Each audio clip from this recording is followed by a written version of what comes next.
يا سليم أنا في كرب شديد، طول عمركم واقفين جنبي في الفرح، ليه تتخلوا عني في الكرب؟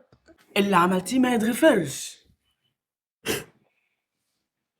يا ريت كان ينفع يتغفر فيه ولا يتسامح،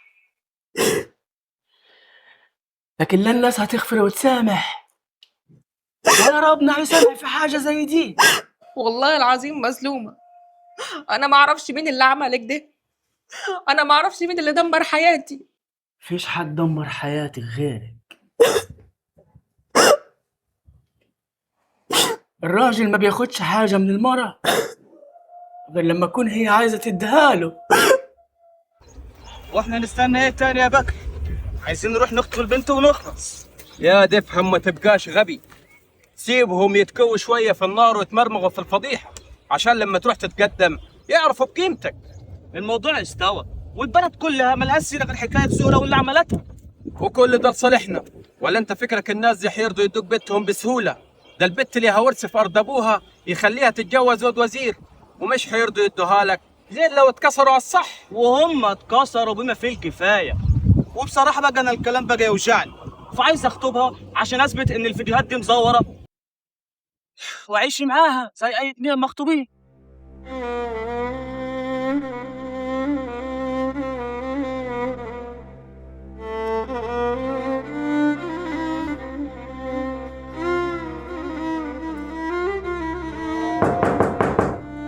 ادخل يا مهران. أنا مش مهران، أنا سليم. سليم، جيت ميتة. والله أنا بقالي ساعة قاعد مع مهران برا، وأنت قاعدة مع حرق اللي جابه ده اللي خلى الناس غريبة عن بعضيها. والله ما كنت عارف إنك موجود يا سليم. خد يا زهرة، أنا جبت لك السلسلة الذهب دي هدية بمناسبة نجاحك. الله، حلوة قوي، ربنا ما يحرمني منك يا أحلى أخ في الدنيا. أنا برضو اللي أحلى أخ والله مهران. هو في إيه يا سليم؟ أنت هتغير من أخوك ولا إيه؟ أنا غير من أخويا مهران، ده أنا بشوفه ملك متوج وكلنا خدم ليه. الحمد لله، أنا كنت خايفة إنك تزعل لأن هو صغير منك واختارك بل العيلة وبيتكلم باسم العيلة في كل حاجة. يبقى أنت لسه صغير وما تعرفيش حاجة عن الأخوة. الأخ يا زهرة بيحب دايما يشوف أخوه أحسن منه، بالذات لو أخوه زي مهران بيوصل رحمه وبيجي على نفسه عشان خاطر غيره. مهران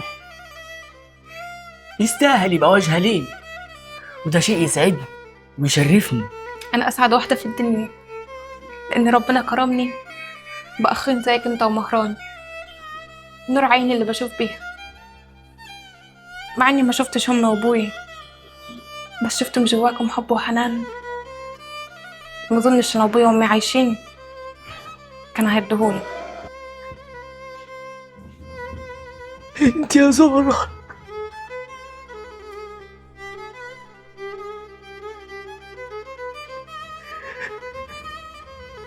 انت تعملي كده؟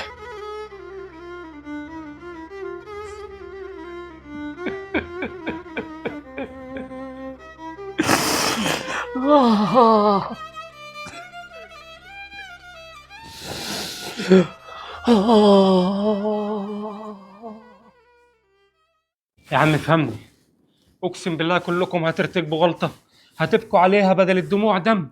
كلام اللي بتقوله ده يا عمر؟ هو احنا لما نغسل عارنا نبكي بدل الدموع دم؟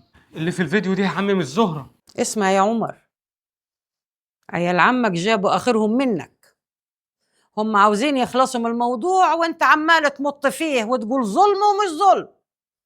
الناس شافت مش سمعت. طب افهمكم ازاي؟ يا واد انت جاي تستخف بعقلي؟ انا لما وصلني الخبر قلت مستحيل، وعشان ما اظلمهاش استغفر الله العظيم شفت الزفت بتاعها ده اللي منشور على النت. هي زهرة بنت اخويا بشحمها ولحمها، ربنا يشويها في نار جهنم اللي هتروحها. وخلي بالك يا عمر، العيلة كلها محدش فيهم طايقك عشان انت خذلت الكل، وعيال عمك بيقولوا عليك لا عندك غيرة ولا نخوة. فاحترم نفسك وخليك في صف عيال عمك لحد ما يغسلوا عارهم عشان الكل ما يكرهكش.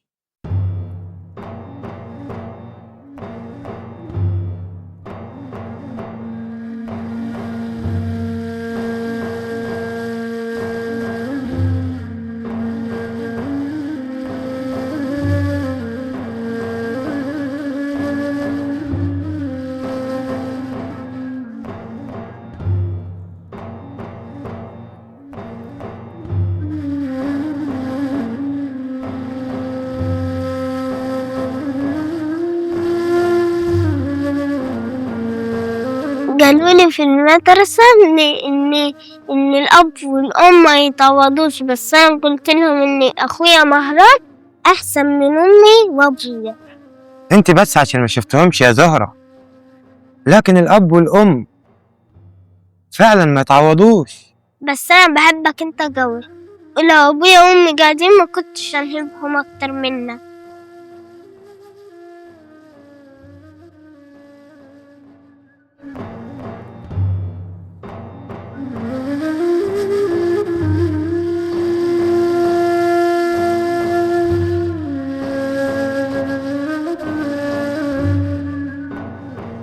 ما تستهدى بالله يا بدر وتعال نكمل كلامنا جوه. لا، ابوك قاعد جوه وانت عارف كلامه ماسخ.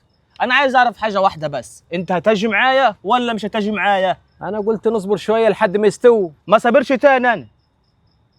خلاص ابعت لهم وقول لهم اخويا المعلم بكر رمضان جاي يخطب بنتكم لاخوه بدر بكره.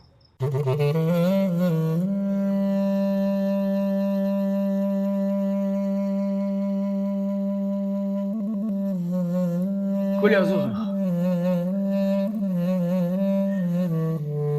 موتك من قلة الوكل مش هيفيدنا. لو ما متيش بيدي ولا بيد مهران الناس هتقول علينا ما غسلوش عارهم. لو ليا معز في قلبك يا سليم ما تبنيش اموت والناس ظنة فيا سوء. واخداها الفين يا دنيا والفين معاكي رايحين، ضاعت امان في قلوبنا من بكره فيكي خايفين. واخداها الفين يا دنيا والفين معاكي رايحين، ضاعت امان في قلوبنا من بكره فيكي خايفين. فين فرحنا وضحكتنا يا اهل في لمتنا، فين فرحنا وضحكتنا يا أهل في لمتنا. عايشين أغراب في بيتنا، على فين يا بني آدمين، على فين يا بني آدمين، على فين يا بني آدمين، على فين يا بني آدمين.